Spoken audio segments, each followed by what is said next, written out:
Each year, Microsoft Research hosts hundreds of influential speakers from around the world, including leading scientists, renowned experts in technology, book authors, and leading academics, and makes videos of these lectures freely available.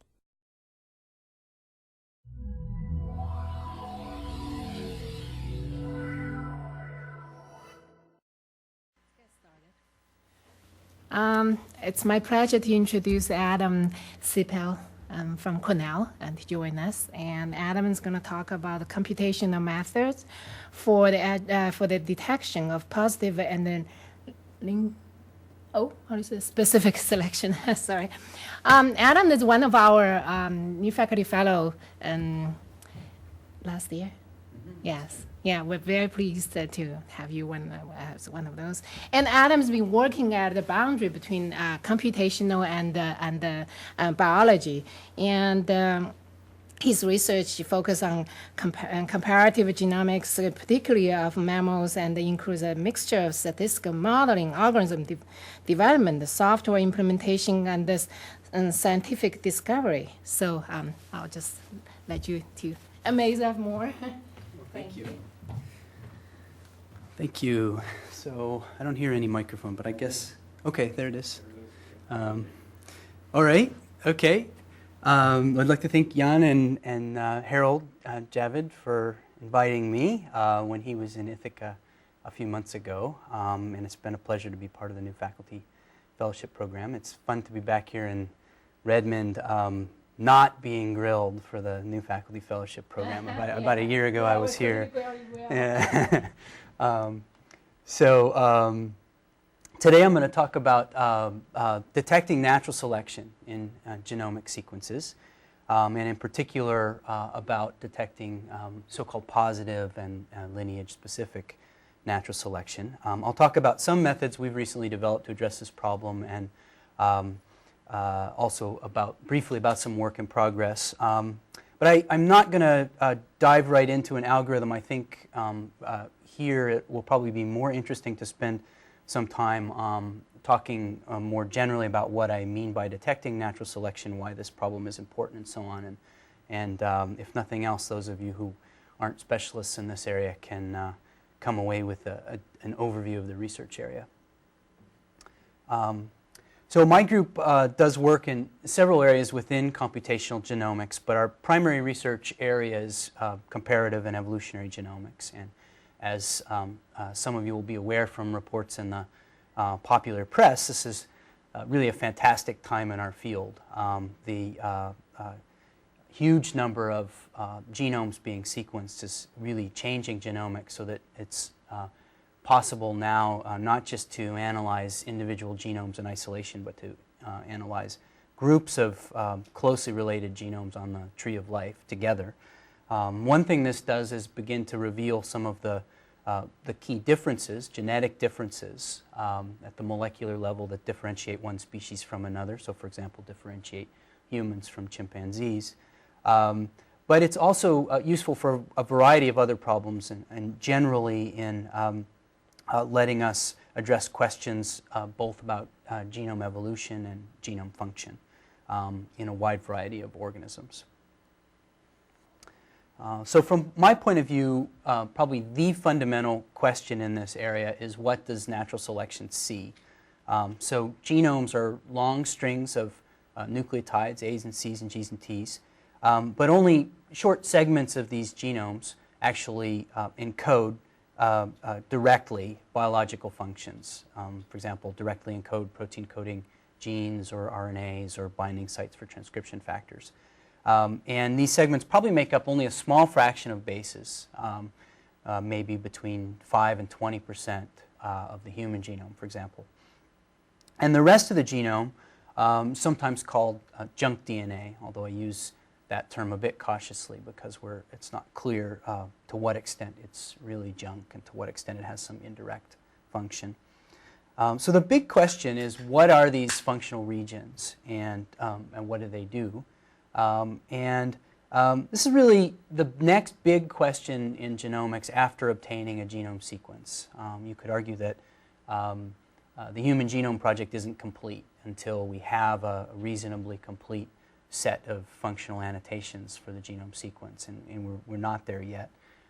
And it's really essential to solve these problems, or at least mostly solve them, before moving on to the next phase that we all want to move on to of systems biology, of understanding how different biological molecules interact with one another to create, to allow the cells to function.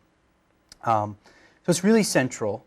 There are experimental protocols available that allow us to address this question to some degree, but they all have limitations, and our annotations, our knowledge of genomic function at a base-by-base level in humans and other organisms is still very incomplete. However, even when there's no experimental method for detecting biological function, it is possible to detect a kind of shadow of biological function by looking across species. So the basic idea is that non-functional sequences evolve randomly through a process of neutral drift, and sequences that have some function and are influenced by natural selection display signatures, evolutionary signatures that represent that function, and they can be detected by finding departures from this expected pattern of change from neutral drift. So this is the basic principle behind a lot of the work that my group does. So let me just say a few words about molecular evolution before going more into this idea of detecting shadows of selection. So molecular evolution is driven by particular types of events, things like substitutions of one individual nucleotide for another, or insertions or deletions of segments of DNA, duplications of genomic regions, rearrangements such as inversions, where a section of DNA gets cut out and flipped around and reinserted. For most of our analyses, we're able to ignore the issue of genetic variation within species and focus on differences between species. But it's worth keeping in mind that the way these changes between species actually occur is events are initiated by mutations that affect individuals within populations, and then these individual mutations may or may not become fixed in whole populations. So they may or may not spread through populations and become shared by all members of a population. And natural selection really acts in a kind of window between these mutation events and fixation. So natural selection influences the probability that each of these mutations becomes fixed in a population or does not become fixed in a population. So the relative rates of selection and fixation are informative about the strength of selection and about the type of selection. And that's really the basic idea that we make use of in detecting selection, using differences between mutation and fixation rates and patterns to learn something about natural selection. So in studying molecular evolution, we make a distinction between different types of selection pressure, negative selection, neutral drift, and positive selection. So loosely speaking, neutral drift is what happens in the absence of selection, when sequences are changing semi-randomly. Negative selection acts to slow evolution down, and positive selection acts to speed evolution up, both relative to neutral drift. So when I teach these concepts, I use the analogy of seeds taking root in a garden. So you've got a garden, and it has some flowers growing in it, and at the same time there are seeds that are being introduced from the environment that fall down in the garden, and through some semi-random process, those seeds may or may not take root and become plants in the garden. So the garden represents a genome, or rather the set of genomes for a whole population or whole species. And these seeds that fall there are mutations, and when a seed becomes, when a seed takes root, that's like a mutation becoming fixed in the population. And the gardener is natural selection. So negative selection is like a gardener who hates everything new, a gardener who hates novel forms, a conservative gardener. Positive selection is a novelty-seeking gardener. Positive selection is a gardener who likes to see new plants, and as a result, the positive selection garden is ever changing, rapidly changing garden, while the negative selection garden tends to stay the same. And neutral drift is sort of like a lazy gardener who doesn't like to either encourage or discourage the growth of new plants, and what takes root takes root. Whoop,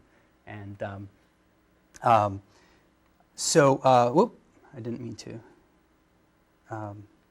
go on quite yet. Let's see. So in terms of the genome, negative selection decreases the probability of the fixation of new mutations. Positive selection increases the probability of the fixation of new mutations, and both of those are relative to this process, this hypothetical process of neutral drift, which probably occurs in some regions of the genome, and in some cases we can approximate what that process looks like by identifying regions that we believe to be neutrally evolving. In some sense, what we do when we detect selection is we try to identify this lazy gardener. We try to identify parts of the genome that are changing semi-randomly, characterize them in some way statistically, and then look for departures from that expected process, and use that to identify things that are likely to be under selection. So why do we care about these questions? Well, there are a wide range of reasons. Some of them are really fundamental questions about how evolution occurs. So for example, to what extent does neutral drift drive evolution, and to what extent does natural selection drive evolution? This is a long-running question in evolution and theoretical biology. To some extent, the answer is both. Natural selection and neutral drift play a role in natural selection, but it's interesting to identify where are the places where natural selection is driving evolution, and where are the places where neutral drift is driving evolution. A related question is how much of the genome is functional. So as I mentioned earlier, by detecting signatures of function, we can get a sense for what fraction of the genome actually has some direct biological function, what fraction is junk DNA. This is a subtle question, and later on in the talk I'll talk about some ways in which getting at this question might be more difficult than you might expect. Another question is what are all the bases doing? So the genome annotation question. Can we find unknown genes? Can we identify novel non-coding elements, non-protein coding genes? We've done a lot of work in this area. I'll be talking about a couple of projects in this area on Wednesday at the University of Washington. I won't say too much about the gene finding problem today, but we have recently published a paper. We've identified about 300 new protein coding genes in mammals using these comparative methods. Can we get insight into the function of known elements by looking at their selective patterns, their signatures of selection? Can we identify the genetic basis of differences between species? Can we figure out what makes humans different from chimpanzees, for example? And then there's a question of disease association, which is intertwined with the question of selection. So for example, there's an empirical observation that there's a strong association between genes under positive selection and genes known to be involved in genetic disease. It's not entirely understood why that is, but it probably has something to do with trade-offs in selective pressure. So there are probably cases where a gene is under positive selection for one function and gets driven to fixation because of that function. But a side effect of that is that it reduces fitness in some other way. So for example, you can think about genes involved in, say, metabolism or diet being under strong selection during times of scarcity in human evolution, for example, times when there was not enough food. Those genes that improve the ability to deal with scarcity being driven to fixation during such a time, but then in a time like the present day, those genes might increase risk for diabetes or obesity or some other disease. So there are these trade-offs in functional consequences. And for this reason, identifying genes that have been strongly influenced by selection can lead us to genes that are possibly disease-causing.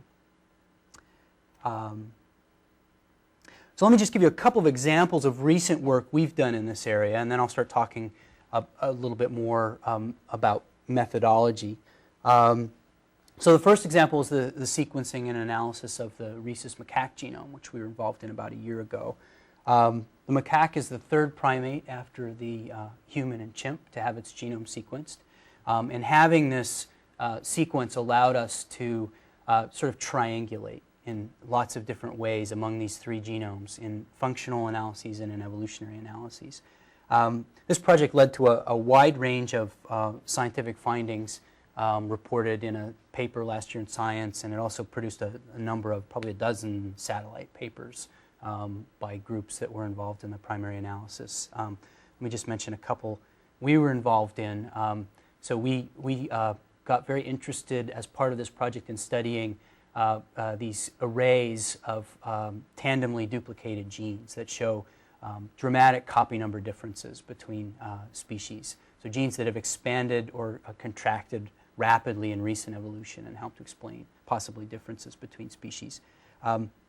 Another project we were involved in was identifying genes showing strong evidence of positive selection in recent primate evolution. So we identified about 180 genes using these three genomes that showed evidence of positive selective pressure on one or more branches of this three-species phylogeny, including a number of genes that interact with the environment in different ways, for example, by having functions in immunity or defense, or by encoding membrane proteins that interact, allow one cell to interact with other cells, possibly cells from pathogens or from the environment.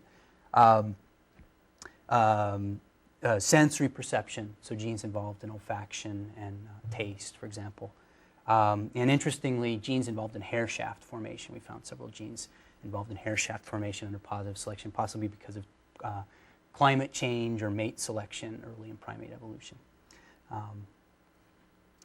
So one other recent project we've been involved with, sort of high-profile scientific project, was this effort to identify what we called human accelerated regions. So regions of the genome that had changed extremely rapidly in recent evolutionary history, not necessarily protein coding genes in this case. So in the previous study I was talking about genes that encode proteins. In this case we looked in an unbiased way across the genome and identified a number of non-coding regions that had changed rapidly.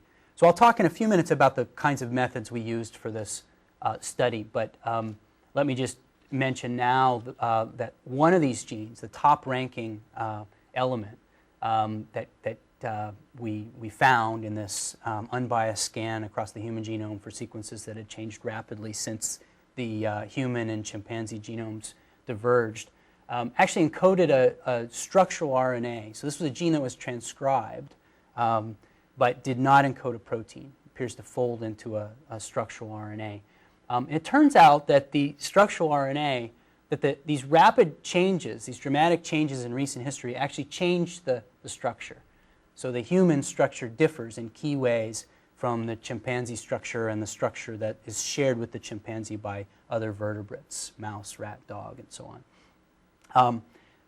Furthermore, it turns out that this gene is expressed very strongly and specifically during human development, between about 8 and 20 weeks of embryonic development in the developing neocortex, so the part of the brain that's responsible for higher level thinking. So we don't have the whole functional story worked out, but there's a very strong suggestion that this gene might have something to do with differences in brain development between humans and other apes.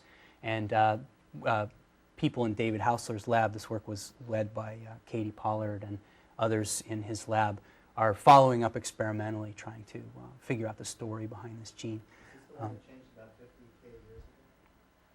This no, these would be older changes. It's very difficult to put a date on them. So they're the test is for change since divergence from chimpanzee.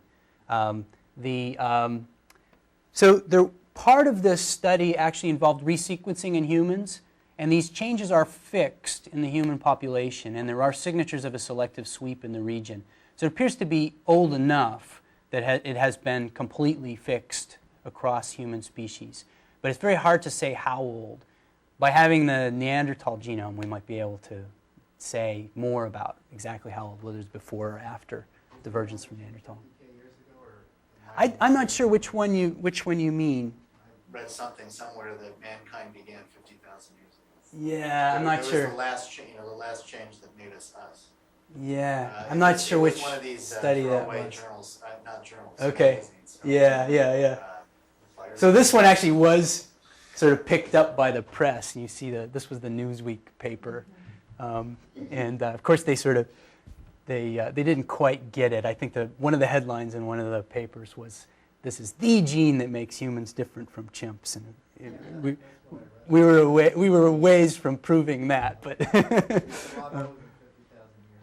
We didn't attempt to date it because we don't really have a way of doing that with this data set. But my guess would be it would end up being older than that based on the signatures, the variation signatures from the resequencing data. You said a non-coding gene, so it's this is a non-coding gene. RNA gene, and from here you say it's the same. The structure was maintained. The structure has been maintained, but it appears to you see the elongation of this helix and the shortening of this stem. There are some key changes that have been induced by the sequence changes, some key structural changes. And we actually followed up on this experimentally, people in David's lab did, using a, sorry? Do you know the target of this? So we know nothing about its function. We know where it's expressed and when it's expressed. And it's co-expressed with a protein called relin, which is known to be important in brain development and is also associated with schizophrenia. So all of the evidence for function is circumstantial, but it's strong circumstantial evidence. Okay. Okay, so how do we actually go about detecting selection? I want to distinguish between a couple of different types of tests that we do. The first case is where candidate elements are known. So we've got, for example, annotated protein coding genes, and we want to say something about what their function is. This ends up being essentially a hypothesis testing problem. You want to ask, is it or is it not under selection, or is it under positive selection or not? Is it under negative selection or not? You can also make inferences about the strength of selection in some cases as well. But the main way of addressing this question is essentially a hypothesis test. And the dominant methods for addressing this question are likelihood ratio tests. I'll say a few words about likelihood ratio tests with phylogenies. And then also tests based on count. So in some cases, it's possible to construct a test based on counts of particular types of mutations. In some cases, this question is complicated by the fact that we only observe part of the data. So there are latent variables that we have to make inferences about when we do these tests of counts. And I'll talk in a few minutes about a method we use that's essentially a count-based test, but accommodates these latent variables and uncertainty and what their values are. The second issue is the second case is where you have not identified candidates. So you have unidentified, unannotated DNA, and you want to pick out regions in that DNA that have some possible function or have some particular selective signature. And this really becomes a parsing problem. So if you're familiar with the gene finding problem, for example, it's sort of a generalization of the gene finding problem where you want to take a sequence that's unannotated and segment it into exons and introns and intergenic regions and so on. This question gets addressed by a variety of methods, some of them simpler and some of them more complex.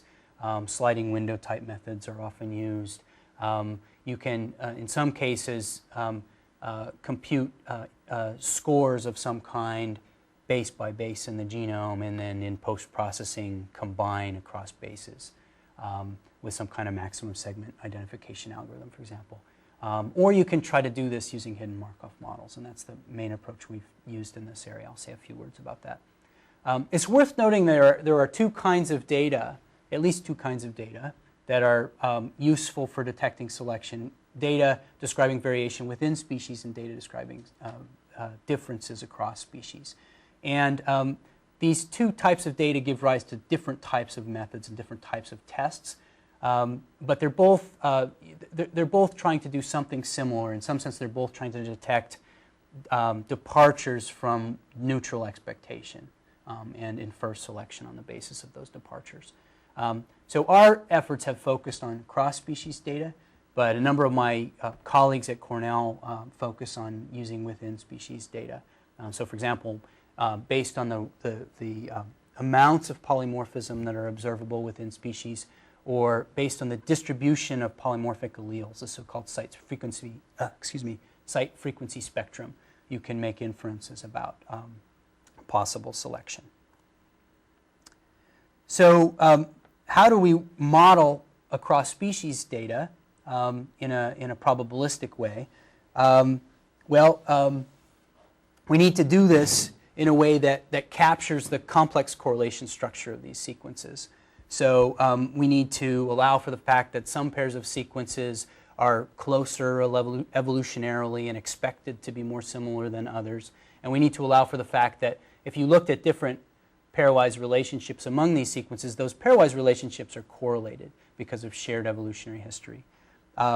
So a good way to do this is to use a probabilistic model that explicitly represents the phylogeny, explicitly represents the evolutionary history. And of course, there's a fairly well-established probabilistic framework for modeling the evolution of sequences on trees. And it's been developed for the past 20 or 30 years, more like 30 years, by Joe Felsenstein and others. This involves typically making for a particular tree topology, making an independence assumption across bases, aligned bases. This independence assumption can be relaxed in various ways. This has been something I've been interested in and worked with David a little bit on. But in the simplest case, you assume independence of bases. And then at each base, you assume essentially graphical model with observed bases at the leaves of the tree, as shown in the multiple alignment, and then unobserved bases at the ancestral nodes. And you make inferences by summing over the possible values of those ancestral nodes. And this can be done by dynamic programming in an efficient way. And so you can, well, there are a number of parameters of these models. There are parameters describing the process of substitution along the edges of the tree, which I'll talk about in a minute. And then there are parameters for the branch lengths, so how closely related these different species are, and parameters describing the background distribution, sort of a prior over bases at the root of the tree. You can think of the topology itself as a kind of parameter that you might want to make inferences on. That was the traditional interest in this area, was in making an inference about the graph itself, making an inference about the tree topology. In our applications, we tend to assume the tree topology. For the species we're interested in looking at, the tree topologies are fairly well established and are supported by a variety of different methods. So we tend to hold that parameter fixed and condition on it.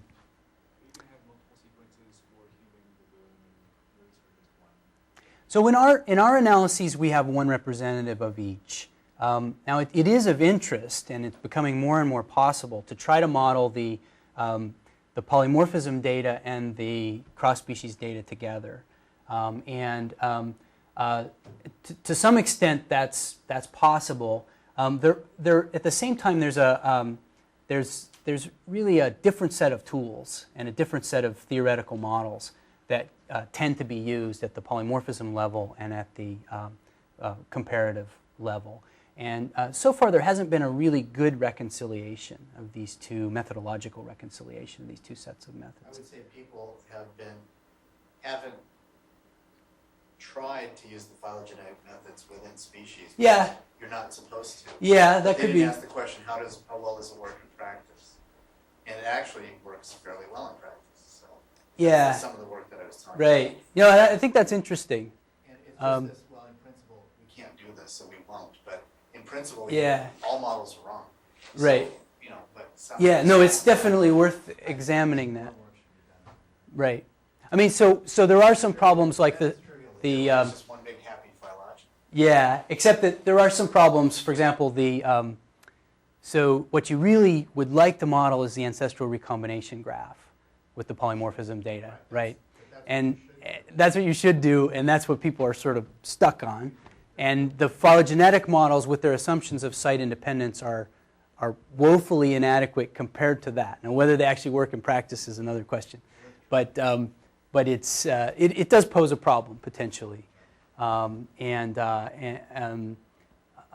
There are also sort of questions with uncertainty, more uncertainty potentially in the evolutionary tree, and so methods tend to use these coalescent histories where they're sort of summing over very large numbers of possible. Basically, they try to integrate out the phylogeny in population genetics, but it is worth sort of examining those questions.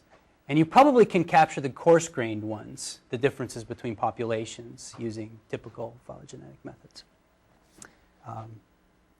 So, any more about methods for within species? I'm not. No. I'm going to focus on cross-species stuff in this talk.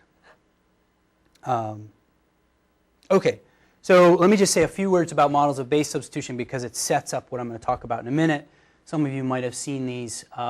So the question you need to address in order to work with these graphical models are, what are the conditional probability distributions along the branches of these trees? So for if you're dealing with DNA and you have 4 bases, you need a 4x4 matrix of conditional probabilities for every branch of the tree.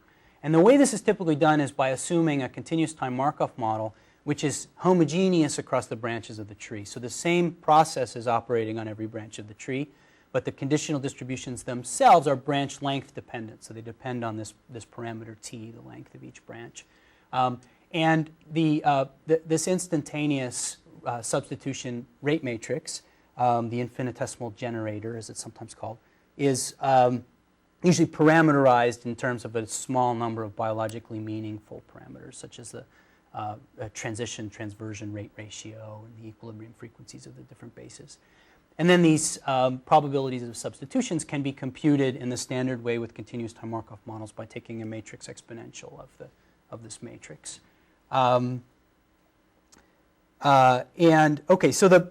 if you put all this stuff together, the phylogenetic, these probabilistic phylogenetic models with a relatively small number of parameters, branch lengths, tree topology, background frequencies, and the parameters of these substitution rate matrices, provide a full probabilistic description of the evolution of sequences on trees, and those parameters of such a distribution can be estimated numerically by maximum likelihood.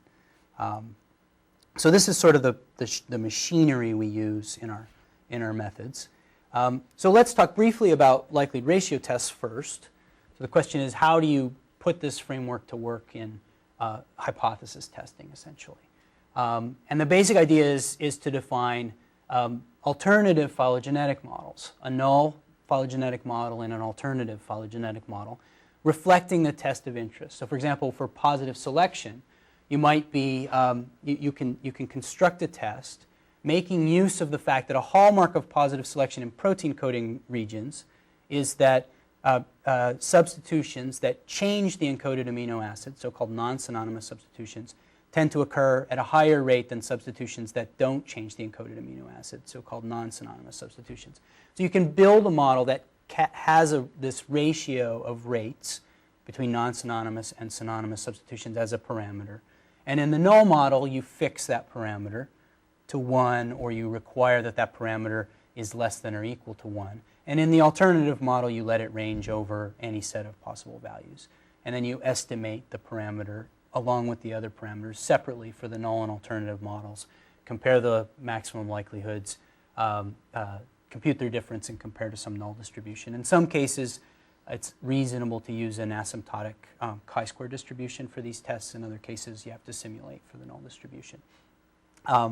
And these tests, lots and lots of questions, interesting questions about evolutionary models can be addressed using questions of this kind. As I guess David has been doing this sort of thing with the question of associations between epitopes and HLA alleles. The positive selection tests fall in this area. Questions of whether or not there's significant variation in evolutionary rate across sites. Questions about the nature of the selection process. So for example, is the continuous time Markov process reversible or not? All of these things can be answered in this framework. So this was the kind of thing we did for this test for human-specific selection, for these human accelerated regions, these HARs. So in this case, what we did was we fit a model. We estimated our best possible model for representing neutral evolution. So we pulled out sites we believed to be neutrally evolving, synonymous sites in coding regions, so-called fourfold degenerate sites. Estimated a model with branch lengths and base frequencies and so on, conditioning on the known topology. And then for each candidate element, there are about 35,000 candidate elements, we fit two models to that element. We fit a model where we estimated a single scale parameter that allowed the whole tree to be shrunk or expanded, single scale parameter that affected all branch lengths. So we kept all these other parameters fixed, the branch length proportions and the equilibrium distribution and so on. And then in the alternative model, we had a parameter for the human branch, and then another parameter that's scaled for the entire tree. And we constrain these because we were interested in human acceleration. We constrain these so that the human parameter, the human-specific parameter, had to be larger than the parameter for the whole tree. So this results in a one-sided test for acceleration in the human branch. You fit this model, you fit this model, you compare their likelihoods. We had, in this case, to simulate for the null distribution. The standard asymptotic theory doesn't work because you're on a boundary of the parameter space. So we had to simulate for the distribution. You might have wanted to simulate for the distribution anyway because it's the chi-square result is only holds asymptotically. And this gave us a way then for every candidate element to produce a test statistic and an empirical p-value for human-specific, representing human-specific evolution. So EM doesn't work. What's that? Did you just say EM doesn't work? EM doesn't work? Yeah, to learn row 1 and row 2. No, I didn't say that. No. Yeah. So you said you had to use sampling because it's at a boundary and you can't use the likelihood ratio test. No, you can use a likelihood ratio test. You can't assume a so chi-squared sample null null, distribution. yeah. Yeah. To get the Yeah. Yeah, So actually, the at a boundary, there's another problem with likelihood ratio tests is that the adjustment for degrees of freedom is off. So you can't. Yeah. You have to be sensitive to the way you adjust. Right. You can assume a mixture of a point mass at 0 and a chi-square distribution under some conditions, but there is still this problem that if you're at a boundary of the space, the asymptotic theory falls apart. But in this case, we just sidestep the whole thing and simulate for the null distribution. the boundary is that row 2 has to be greater than row 1. Yeah. What creates the boundary? This is the boundary problem. So the null distribution occurs in the case where row 2 equals row 1, and that's at a boundary. So the null model is at a boundary of the parameter space of the alternative model, rather than in the interior, which is what's required for the chi-squared result. So I'm ignoring some detail here in what it takes to actually make this work. There are some other issues having to do with data quality and making sure you've got accurate alignments, and also some issues in using the data twice because we actually first identify the candidate elements based on conservation, and now we're doing a test that involves conservation, so we had to be careful to make those two criteria sort of non-overlapping to avoid ascertainment bias problems. So you said you were going to fit with kind of synonymous changes in the first. In this case, there's no non-synonymous synonymous because remember, we didn't want to focus on protein coding regions. We wanted to look in an unbiased way across the genome. So this is purely an issue of the overall evolutionary rate on each branch. In the null, you said, how did you, I thought you So I did mention a few minutes ago that you can use likelihood ratio tests for testing differences in the non-synonymous and synonymous rates. But that's a different setup. So that requires parameterizing the model in terms of this parameter for the ratio of the two rates. And this is a very simple case where we're just specifically testing for differences in overall evolutionary rate. Okay, So let me march forward, say a few words about parsing. So for the parsing problem, the problem where you don't have candidate elements and you're trying to scan across the genome and look for regions that show some characteristic pattern of evolution, we've done a lot of work with these models. They're combinations of phylogenetic models and hidden Markov models. We call them Phylo-HMMs. So the idea here is it's literally a combination of a phylogenetic model, which describes the evolutionary process at each position in a genome, and a hidden Markov model, which allows for different modes of evolution associated with different states. So for example, you might have states for evolution in coding regions and evolution in non-coding regions. And the hidden Markov model would allow for those states to be autocorrelated in some way along the genome, to be correlated from one position to the next. And in the Phylo-HMM, what you then have is evolution occurs at each site in a way that depends on the state that you're in the hidden Markov model. So you're putting together these two kinds of Markov models and describing the process in sort of two dimensions. One dimension is time, and that's described by the phylogenetic model. One dimension is space along the sequence, and that's defined by the hidden Markov model. So sometimes we call these space-time models. These have turned out to be exceptionally powerful tools for comparative analysis, and we've used them for a lot of different applications. So some things that we've done with them are gene finding. So the work I mentioned earlier where we identified these new human genes, that work is based on a Phylo-HMM called Exonify that identifies evolutionarily conserved exons in this way. I've developed a motif finder called Fast Motif, which I've actually never published, but it was another application of these methods. And then I'll talk now about two other applications that have to do with identifying sequences under selection. First called FastCons and the second called DLES. These tools have also been used by other people for a wide variety of other problems. So for example, the detection of recombination in viruses, gene conversion. They've been used in homology searching, alignment, and so on. So let me say a few words about FastCons. FastCons is in some ways the simplest possible Phylo-HMM you can imagine. It's a two-state model with a state for non-conserved regions and a state for conserved regions. And the two states have identical phylogenetic models, except one of them has shorter branch lengths, and they differ by a scale factor, which I call rho. So the two phylogenetic models are identical, but the branch lengths are shrunken by this constant factor in the conserved regions. And in this simple model, we can estimate everything by expectation maximization in a fairly in a completely unsupervised way, sort of just taking a genome, and essentially we're clustering it into conserved regions and non-conserved regions and simultaneously estimating the parameters of the phylogenetic models. We use this to, in a couple of different ways. One is to make predictions of discrete conserved elements across the genome using the Viterbi algorithm after estimating our parameters.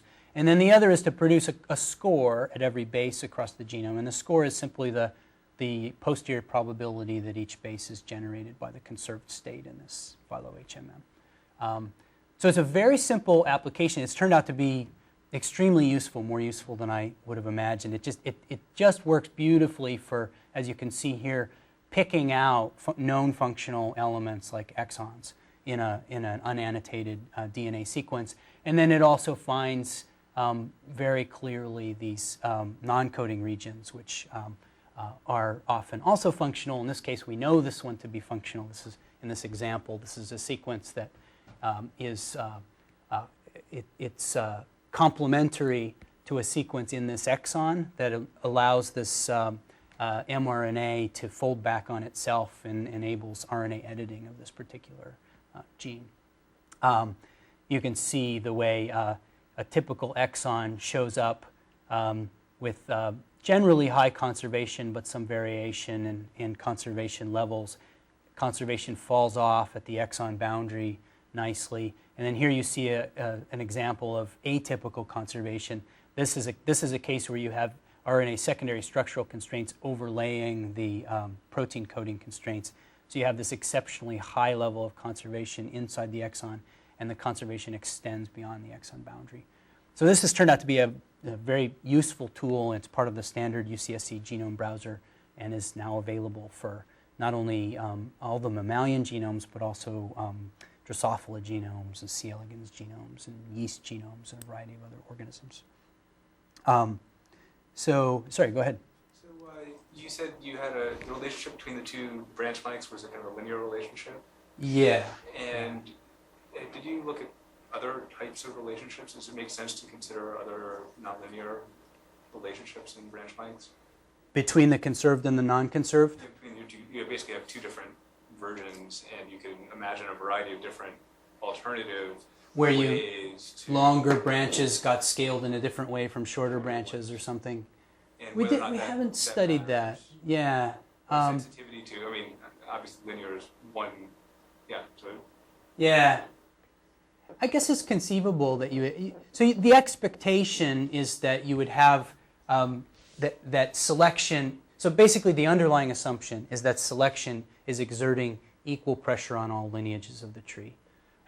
Now, that's not necessarily true, but modeling the case where it's not true is a lot harder. And I'll actually talk in a few minutes about ways of getting at that. I'm not sure there'd be any reason to expect, although it could certainly be examined empirically, that you would have a homogeneous but nonlinear relationship between branch length and selective pressure on different branches of the tree. It could be examined.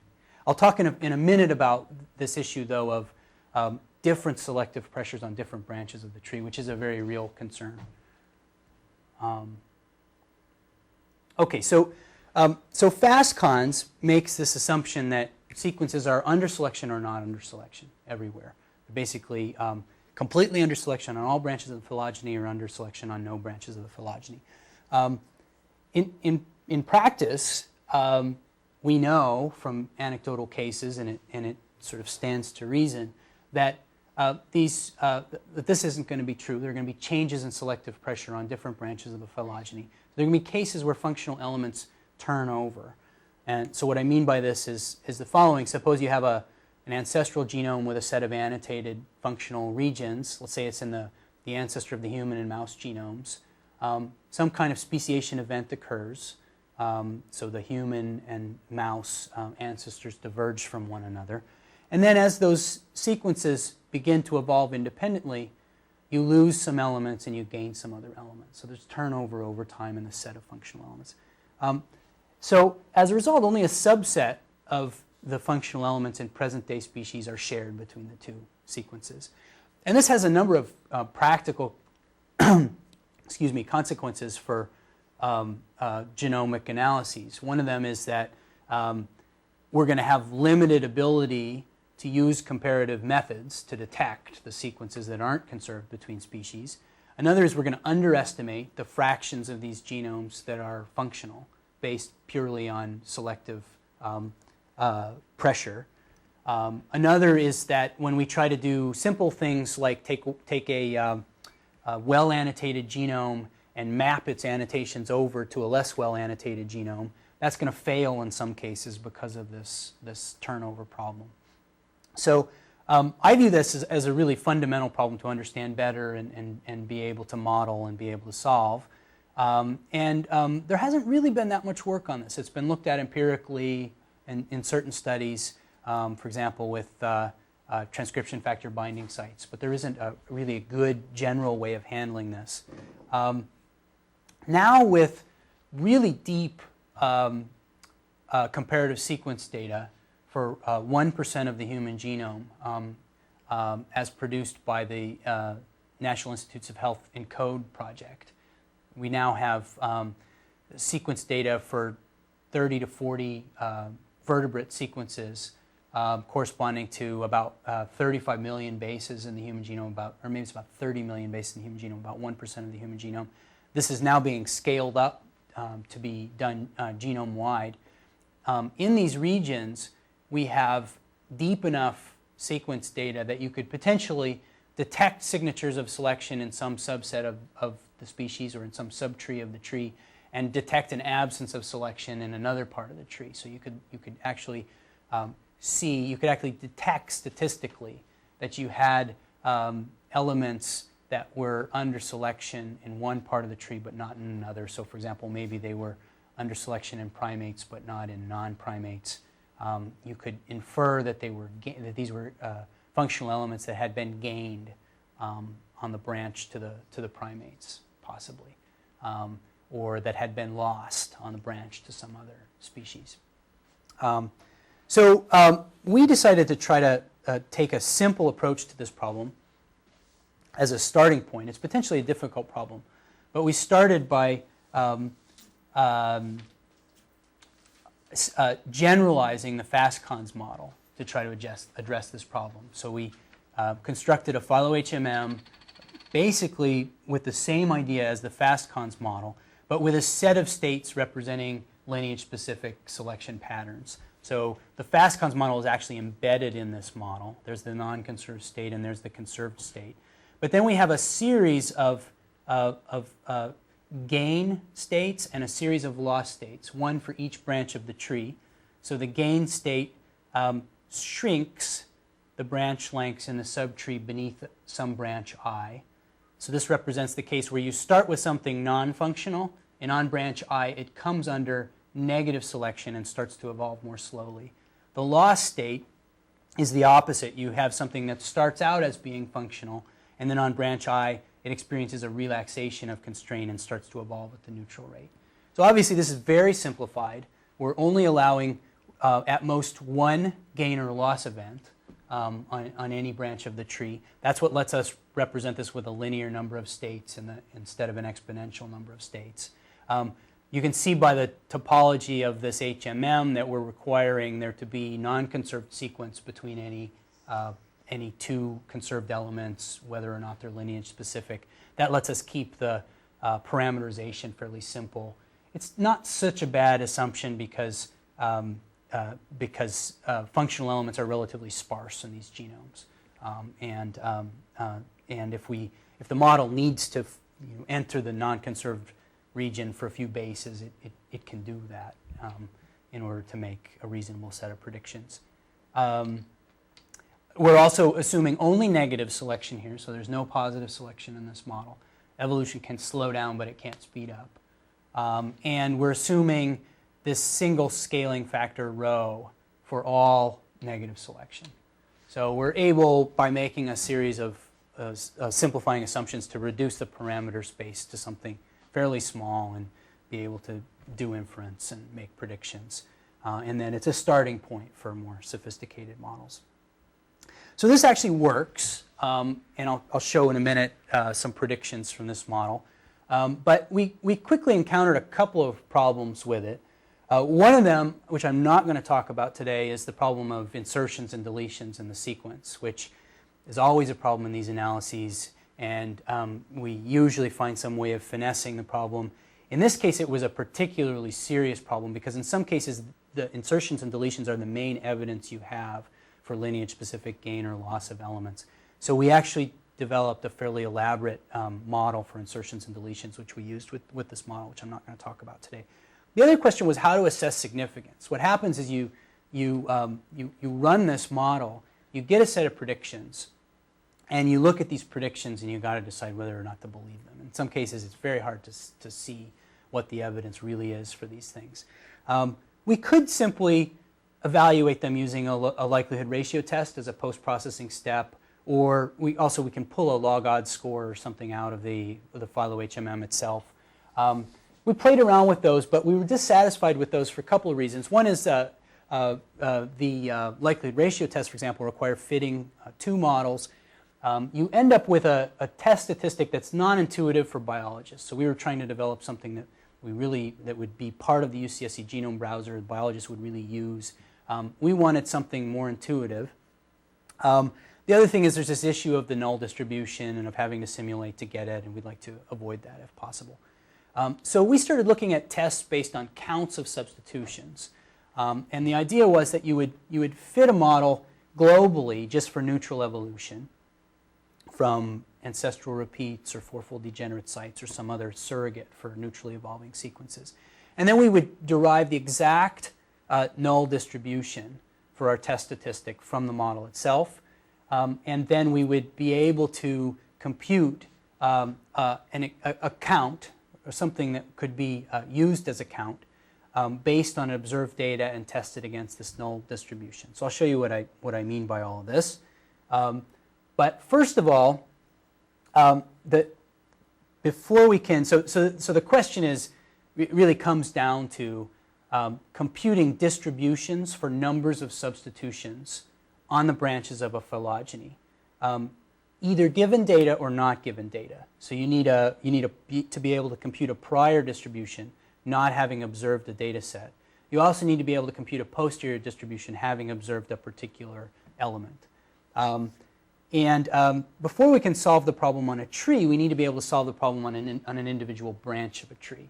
So this led us to this question: what is the distribution of the number of substitutions along the branch of a phylogeny? So the idea is you have bases changing by this continuous time Markov process along the branches of a tree, and there are changes at certain points where you change from one base to another, and you can count those changes. And in this case, we've observed all the intermediate states, and there have been 3 changes along this branch. Now, of course, you never observe all these intermediate states. Even in the simple case of one branch, you would just observe the ancestor and the child, and you'd have to make an inference about the changes along the branches.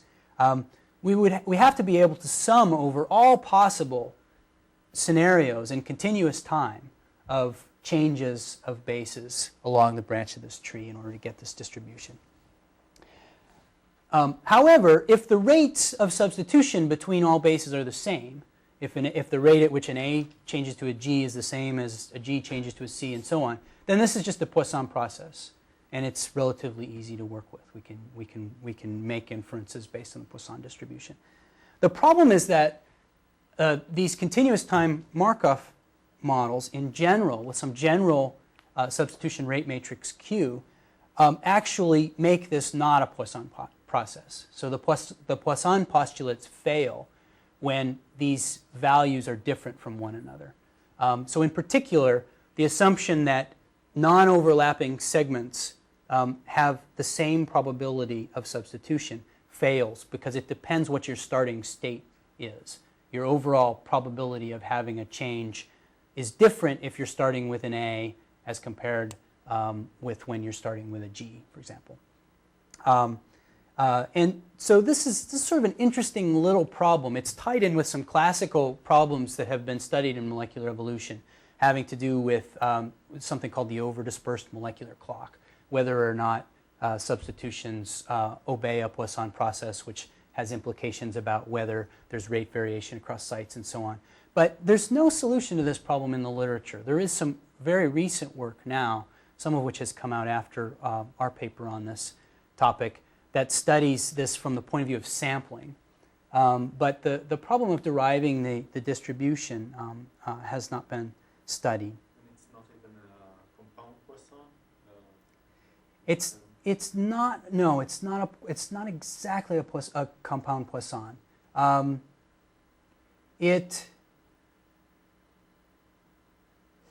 Yeah, that's an interesting question. So there is a. Yeah, I think you can actually pose it as a compound Poisson. I'll show you the way we go about doing it, and I think there may be a way of mapping that to a compound Poisson process. Yeah, so let me just say there are 2 versions of this problem that we were interested in. One is the question of finding prior distribution, averaging over possible starting and ending bases, and the other is finding the posterior distribution, so conditioning on the observed bases at the leaves of the tree, or in this case, you'd be either conditioning on just the base at the child or conditioning on both the base at the parent and the child. Turns out all these questions are related. So it turns out this problem has a really nice solution if you decompose the substitution process into a jump process, which is Poisson, and a substitution process, which is conditional on jumps. So the idea is that you imagine a process by which jumps occur. It's a Poisson process. Every time a jump occurs, then according to a discrete Markov process, you either make a change or you don't make a change. So this is the embedded discrete Markov chain associated with the continuous time Markov chain. And it's set up such that there has to be a jump in order for a substitution to occur. But every time a jump occurs, there's not necessarily a substitution. You can have a self-transition in the discrete chain. So for example, in this case, we have a jump but no substitution. And so in a sense, this embedded discrete Markov chain corrects for the non-Poisson nature, corrects the Poisson process to accommodate the non-Poisson nature of the process in general. So once you've done this, you can actually then derive the distribution for the number of substitutions by multiplying the probability of j jumps, which is just Poisson, times the probability of n substitutions given j jumps, and summing over all possible j. This can be done in various ways, either conditioning or not conditioning on the final state, and making use or not making use on the state at on the ancestral state, the parent state. This discrete Markov chain can be derived directly from the matrix Q. So it can be pre-computed essentially and stored in a table, reused throughout this whole procedure. We can evaluate this infinite sum approximately by just taking it up to some j max, beyond which the Poisson probability becomes vanishingly small. As I mentioned, the whole thing can be done either conditioning or not conditioning on basis in the sequence. So we can then do this on a whole phylogeny. So we now have distributions for branches. We can basically take a convolution of these distributions for branches up the tree and compute the distribution for the whole tree, either conditioning or not conditioning on the leaves, on the observed bases at the leaves of the tree. So this lets us compute using a recursive algorithm very similar to Felsenstein's algorithm for computing likelihoods on trees. Lets us compute the whole distribution for the tree. Furthermore, we can compute joint distributions for subtrees and supertrees. So we actually do this by rerouting the tree, which we can do as long as the substitution process is reversible.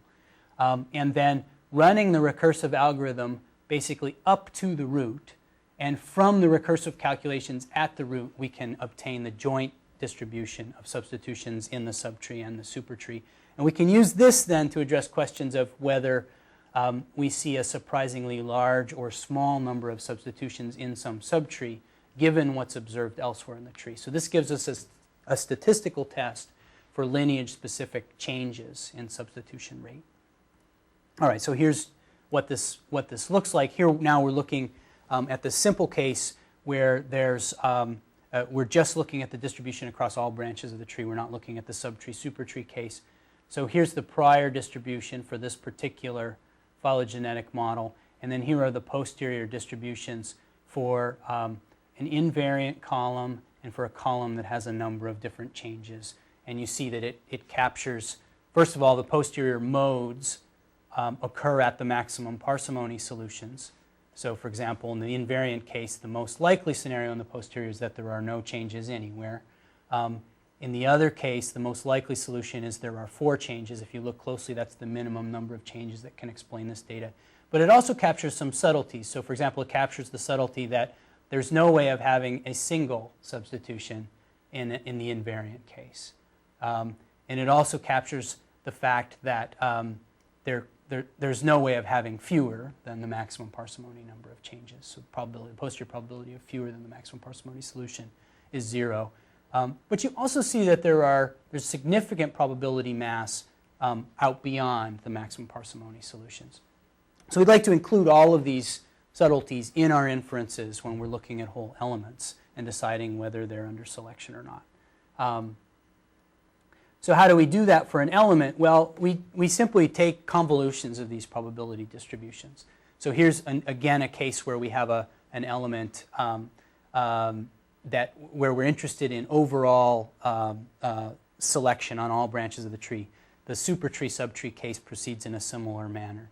So in this case, I've simulated a 25 base pair sequence under a model that has it evolving at about 6/10 the rate of the neutral data.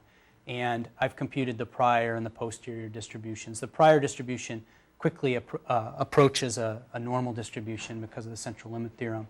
The posterior distribution, though, you see has a cliff, has a threshold at the maximum parsimony solution. It has this sort of jagged behavior capturing the fact that some scenarios are much less likely than others, and it has much less variance than the prior solution. Sorry, go ahead. Do you see the same behavior that the parsimonious solution is the actual peak here? Yeah, the parsimony solution is always the cliff. But the actual and in this case, the mode is larger than the parsimony solution. So it's more likely that you have more substitutions than the parsimony solution than that you have the parsimony solution. So then we want to make inferences with this. We do something very simple. We just summarize the posterior by its mean and compute the tail probability under the null. And we can do this then for probabilities of conservation or of acceleration. So we could look at the other tail, for example, for acceleration. And we can also do this with the subtree, supertree case. So in that case, you're asking for an element. Is there surprisingly few or surprisingly many substitutions, say, in the primates, given what's observed elsewhere in the tree? And we do that by basically by deriving conditional probabilities from this joint probability distribution that I showed you by using the two subtrees at the root of the tree after rerouting. Okay, so that's the what we call the Phylo-P approach. The method has reasonably good power in real data. The power depends, as you would expect, on the length of the element. This here we're showing the power to detect fully conserved elements evolving at different fractions of the neutral rate, ranging from 0.3 to 0.9. Let's see. This is the power to detect lineage-specific selection. I believe this was a loss on the rodent branch. So the power to detect lineage-specific selection is somewhat lower than the power to detect overall selection, as you would expect. And then this is a comparison to an LRT. And it's competitive with an LRT. And we like the method because we can do it exactly. There's no simulation for the null distribution. And it gives us this very intuitive test statistic, these counts of substitutions, which people can look at and say, yes, it's expected that this element has only 5 substitutions, whereas the neutral expectation is 30 substitutions. It's a concrete thing for biologists to work with when they're trying to understand what these elements are doing. Okay, so I'm just about ready to wrap up here. Sorry, this has gone a couple minutes long. So this has been developed into a track in the UCSC browser for the ENCODE regions. Using the DLESS Phylo-HMM method, we've made predictions across the ENCODE regions of gains and losses on various branches of the tree. So for example, here's a prediction of a gain of a functional element on the branch above the most recent common ancestor of human and Galago. So this is the branch to the primates. And if you zoom in on this element, you'll see that it is very highly conserved in the primate species, much less conserved outside the primates. Of course, it's difficult to tell by looking whether that's significant or not because less divergence is expected in the primates. The branch lengths are shorter among the primates.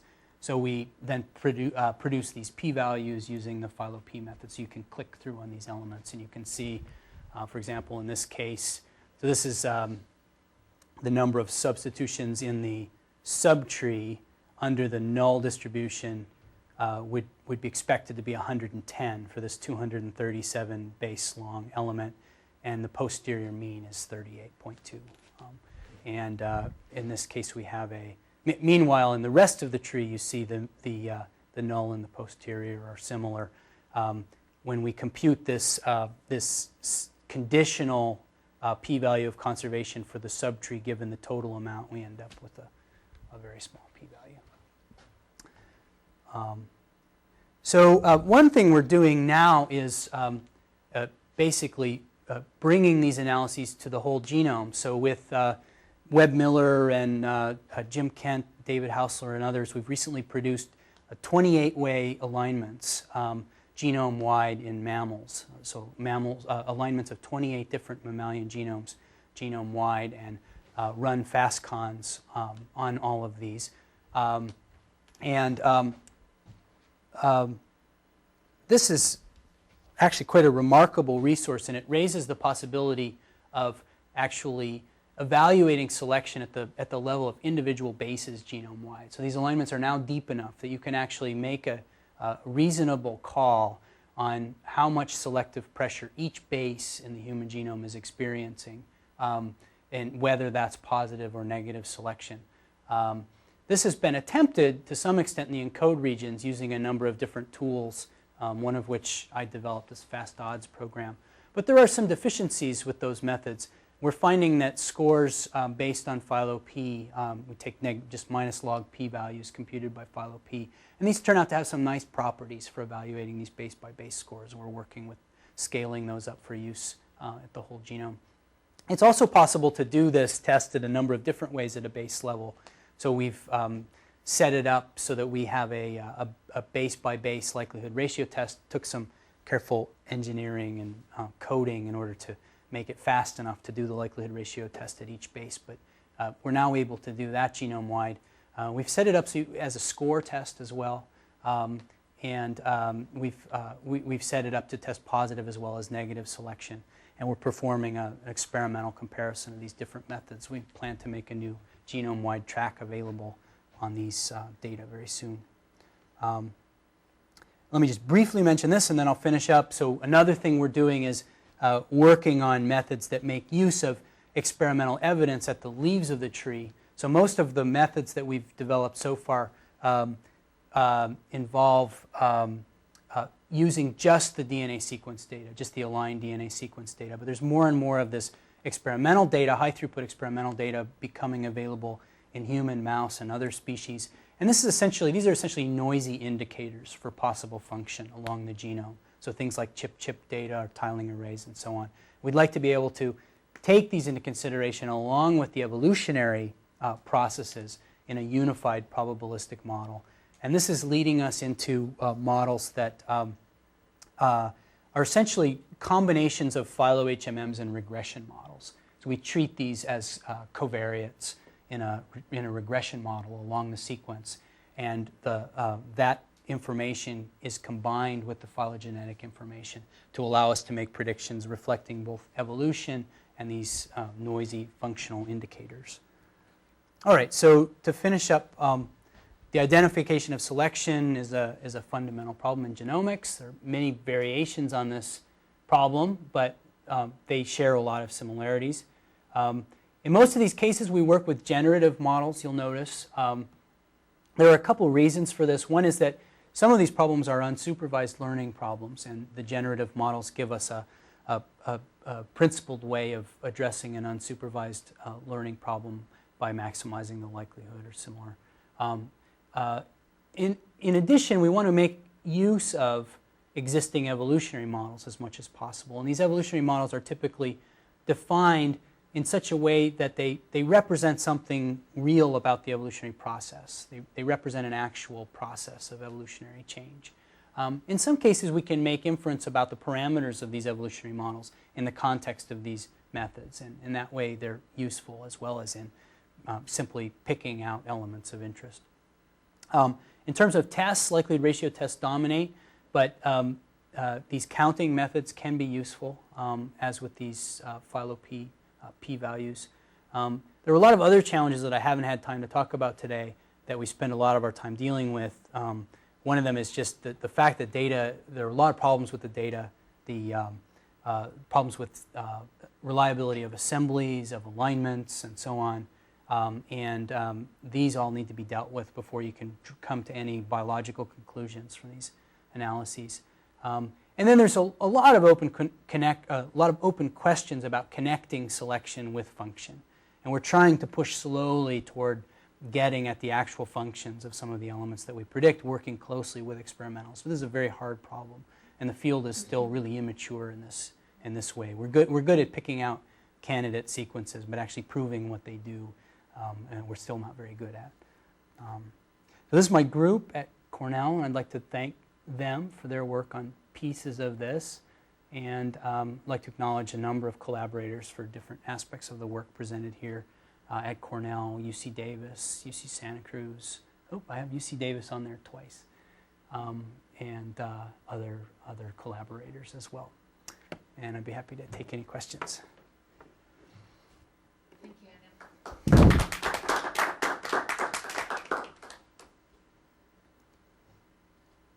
I guess we're going to have lunch anyway, so. I just double checked. The lunch is at 5:05. Okay. My message is still long. I had a dentist appointment this morning. So we have an hour in 5:05.